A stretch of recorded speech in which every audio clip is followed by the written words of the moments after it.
So the questions that we had for this moment is, what emotions arise for us as we consider this work in our communities? What emotions? And our faith-based story, how do our faith tradition help or hinder this work around environmental sustainability?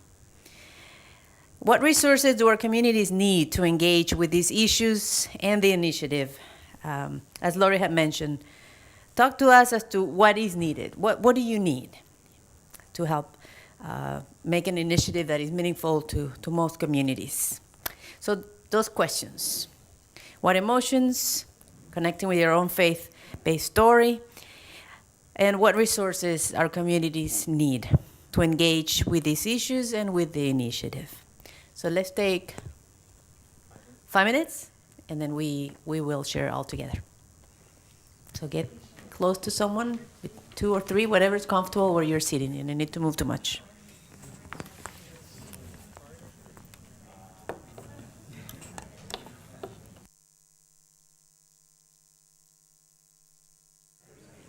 Yeah, okay, so let's try to come back together. And I wanted to invite you to respond maybe a popcorn style in terms of emotions. Like, what kind of emotions comes up to you as we're talking about sustainable living and all the conversations we have today, opportunities and challenges ahead of us.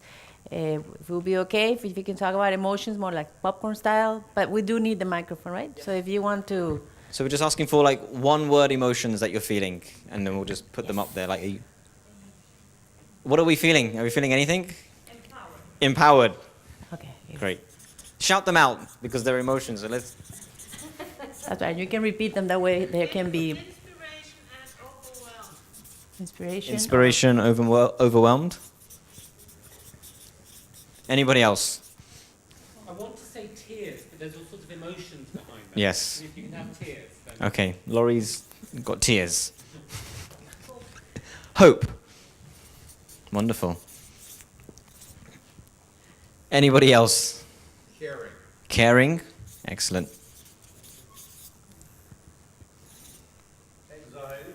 Sorry? Anxiety in a positive sense. Anxiety in a positive sense. Fantastic. Anybody else?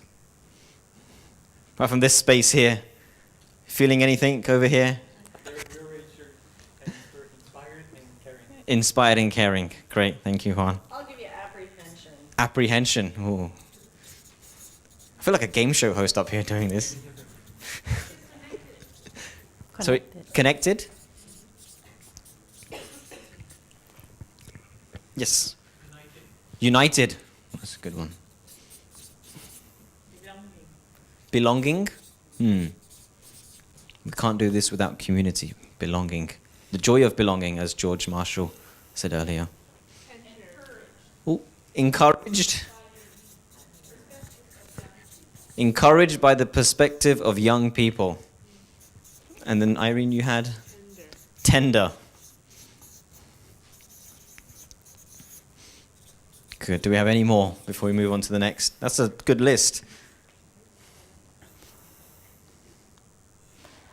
Good. Any more before we move on? Challenged. Challenged. Where did that come from? Oh, was that you, Neddy? Oh, okay. is it okay for people to be angry at those others? I know we're not hearing that, but is that okay? This is a non-judgmental space, so yeah, I guess. Is that coming from you, angry? Is that? Oh, okay. But I'm noticing we're not hearing that. I see. Okay. Sorry.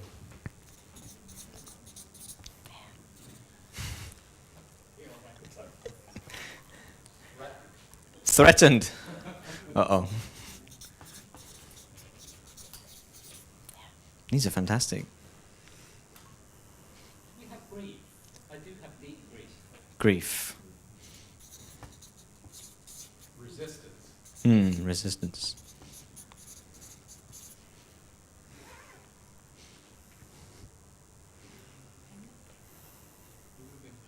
Empowered. Oh, it's the first one. Good. So let's move on to the question of tradition. And the question here was, I may have to remind myself. Yeah, Ned, how can. you have found that your tradition helps you or hinders you in terms of living a sustainable life, as you have heard and felt today. Maybe something new, or Yeah, we heard earlier from, was it Thomas Insua, who was saying that within the work that he does within the global Catholic climate movement, in the Catholic community and in the encyclical, there wasn't so much of a focus or mention about diet or plant-based diet. And he said like that was something that he may need to work a little bit more on with the work that he does. So in this, with tradition, is there things that we feel in our tradition can lend support to this initiative and the kind of work that we're trying to do with sustainable living, and are there things where we feel that's going to be a really hard push from my tradition to talk about, traveling less or, switching to renewables? Anything that's come out on that over the course of the day? Juan, you guys see your head nodding. Is that a... Well, We're showing that our communities, principally in India, so how to transition to a vegan diet can become challenging to many of our community. To drop the milk. To drop the milk. Yeah. Yes.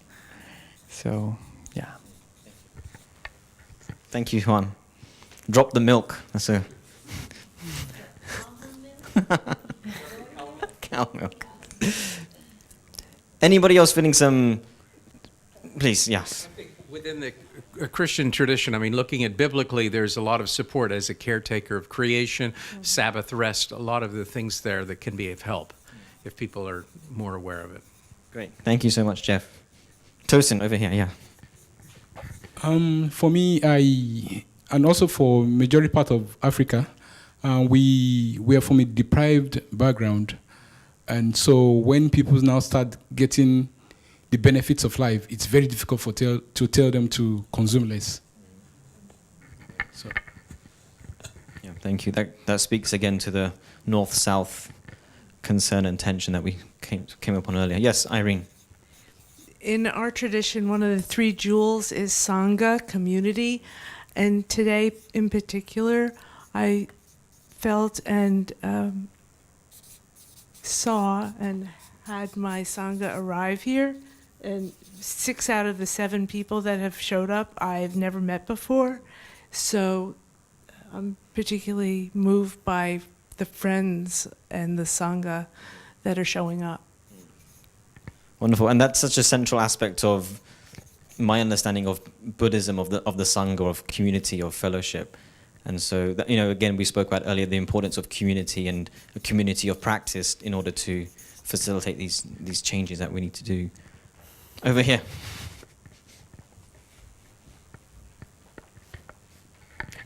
I'm a Quaker, and one of the key things in Quakerism is simplicity.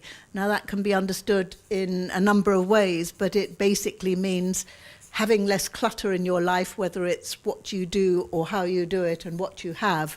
So it provides a very good opening for conversations with people. Thank you so much. I sometimes feel like we should just all become Quakers. That seems like the solution. I agree. I think from a Catholic tradition, I think social justice is helping me. The concept of social justice. What is not helping me, I think, is the coherence of the institution of church. The coherence. Thank you. Thank you. Anybody else on what from the tradition is challenging or supportive of the kind of work that we're looking to do? In Islam, there's one of the big ideas is moderation, so everything in moderation. And then specifically, eating meat there's an idea that it is a form of addiction, so limiting meat consumption is definitely a part of the tradition. Great, thank you so much. Okay, one more on this one, then we'll have to move to the final topic. There's 2 more. 2 more, okay. Well, in Christian tradition, I would like to speak that we have like a pastoral counseling to hear the voice of people who are suffering of this climate effect. So that's, I think, very useful to talk with and hear the voice of the people. Definitely, the personalizing the effects of climate change is very powerful. Did we say we had one more? There was one next. Oh, hey. Convenient. Hello, everyone. From the also from the Buddhist tradition, there's a couple of practices that I was thinking of. One is just the sitting practice itself as a way to kind of notice our own desires for things, our own craving, and then to get good at recognizing when that arises and how it can drive us to consume in a way that's not, that is emotional therapy, bad emotional therapy. And then another tradition that many practice is the retreat tradition, where people will spend a week or 2 weeks or 3 months or 3 years, in a retreat setting, being silent. And a lot of that practice is about renunciation. It's about giving things up and then noticing what arises when you let go of things that you're holding too tightly to. So I think those kind of things can help a lot. I agree with Irene about the power of Sangha in our tradition. I also have sometimes been frustrated, so this is on the hinder side, about how sometimes Buddhists can get a little too attached to their cushion and not attached enough to their feet and other parts of their body that they need to use. They are comfortable cushions, though, right? I mean, so we're going to spend just 1 or 2 minutes on the final piece, but this is crucial. The resources we feel we need, both personally, but also to take this message and to kind of go back to our churches, our temples, our places of worship. What resources do we feel we need to feel empowered, which was the first emotion, empowered? What do we need to feel empowered? What resources? Anyone? One of the things that we talked about in the group 2 meeting was linking these conversations here to local action, but not just at the individual level, but also at local government and cities. And in order to do that, you need, money. So I think that's the resource, but specifically for that linking process and communicating that message to local governments and cities. Great, that's a good point. Anybody else? Yes, Susanna. We talked about needing simple but powerful messages that work in multiple languages. Sometimes things get lost in translation or just don't work in the same way, and we can kind of all need help getting that right. Excellent, that's great, and that's exactly the kind of work we're going to be doing with George Marshall over the next few months, is developing the right kind of messages and narratives for this. Anybody else? What kind of resources are jumping out? Is it do we need videos, guidebooks, a speaker series? Fletcher. Relatively easy but meaningful ways to connect both interfaith and internationally. I find it so rewarding to be here at the COP, where we get to be together across multiple boundaries, and I would relish more of that in the months to come. Thank you, Fletcher. Okay, we'll take these 2 final points. I think even though it's good to share, I would like to have best practices, for example, although I also feel that in terms of different cultures and different faiths, that we also need to adapt to our personal situation, but I think best practices are always very inspiring. Thank you so much, Anne. And was it Paul? Yes. So I'm fairly new to this initiative, but I was just struck by the phrase "walk on earth gently," and it very much feels like you're embarking on this very significant journey, and you're already taking video and capturing things, and I think that's going to be key as you go along.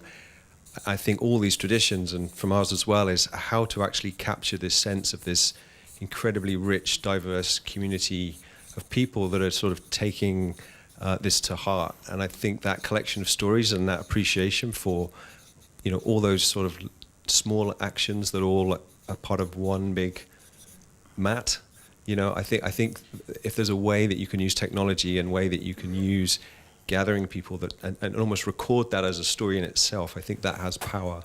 So that was just something that was coming up for me. Great, thank you so much, Paul. Oh, yes. Okay, final one. I think that it is very important and necessary to make community sensitive. I was very shocked as we all have seen these pictures from Fiji today. So we have to do more reflection about the actual lifestyle of non-sustainable way, how we live. So this is, I think, important to reflect. Thank you so much. Thank you everyone for those comments. Excellent, and we've captured them all. And this conversation is going to keep going on beyond the end of this event. Over the next couple of months to really capture, what it is that we feel we need to feel empowered to take this forward. If other thoughts come up later or something, how can people make sure that this does reach us or those people in charge of continuing developing this? We'll send an email out to everybody who's registered. Everybody who registered will receive an email from us so you can continue sending feedback. Perfect. Thank you. Great. Thank you.